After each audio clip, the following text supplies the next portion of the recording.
Okay, today we're going to be talking about scientific notation. And scientific notation deals with very large or very small numbers. And the first ones we're going to talk about are the very large numbers. And here we have a rather large number. And one of the first things we're going to want to do is take the decimal point and move it so that this number is between 1 and 10. And if the decimal point is not written, it's understood to be at the end of the number. And we're going to move that decimal all the way over till it's between the 6 and the 2. And in this case, we are looking at scientific notation, and it is a way that we write very large or very small numbers. We're going to rewrite that number so that it is a number between 1 and 10. Here it'll be 6.25. And then we're going to have to multiply that by a power of 10 because every time we move that decimal, we're either multiplying or dividing by a power of 10.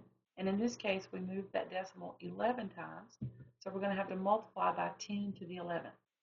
Now, the way that we would correctly write that in scientific notation is we would take the 6.25 and then we would multiply that by the power of 10, in this case 10 to the 11th power because we moved the decimal 11 times.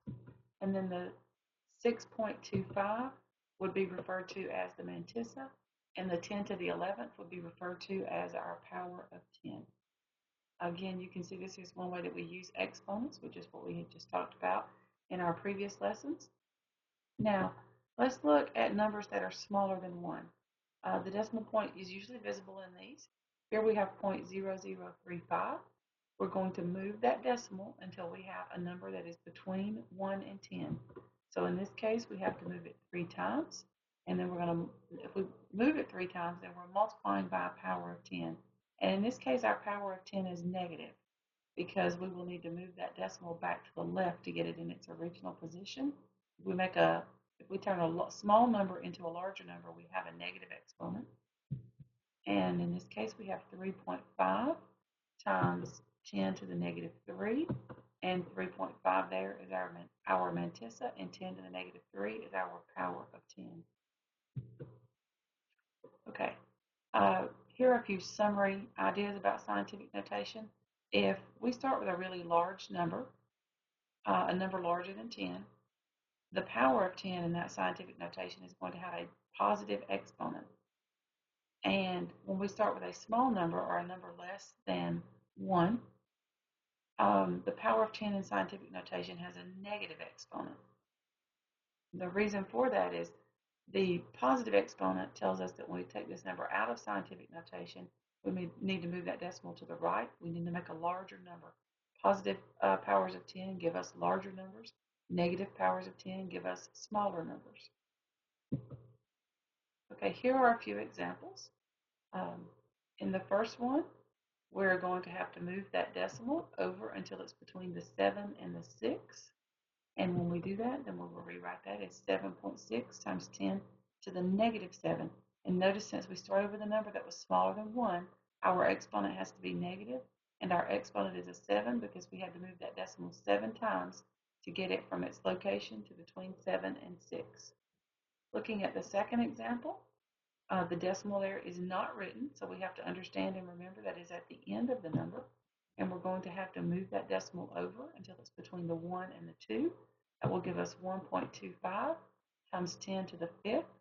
It is the 5th power because we moved that decimal 5 times, and that power is positive because we started with a number that was larger than 10. Number 3 looks a little different because we're already starting out with a power of 10.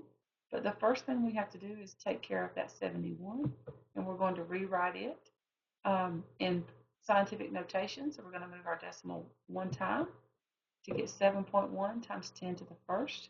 That represents rewriting 71 in scientific notation, and we have to keep that power of 10 to the third. And so we're going to multiply by the 10 to the third.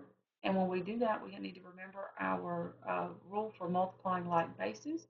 So 10 to the first times 10 to the third gives us 10 to the fourth. So we have 7.1 times 10 to the fourth. All right, here are a few for you to practice on your own. You may pause and then come back when you're ready to check your results. Okay, guess we're back now. In number 1, we need to move that decimal until it is between the 2 and the 1. So we have 2.16 times 10 to the negative 4. The exponent is negative because the number we started with is smaller than 1. And it is a 4 because we moved that decimal 4 places. In number 2, we have to understand that the decimal is at the end of the number, and we're going to move it until it's between the 4 and the 0, and that gives us 4 times 10 to the 4th. It's a positive exponent because we moved that we started with a number that was larger than 10, and it is a 4 because we moved that decimal 4 times. And in number 3, we're going to have to put 804 into scientific notation first. So we're going to move our decimal twice to do that. We get 8.04 times 10 to the second. That is then multiplied by 10 to the third.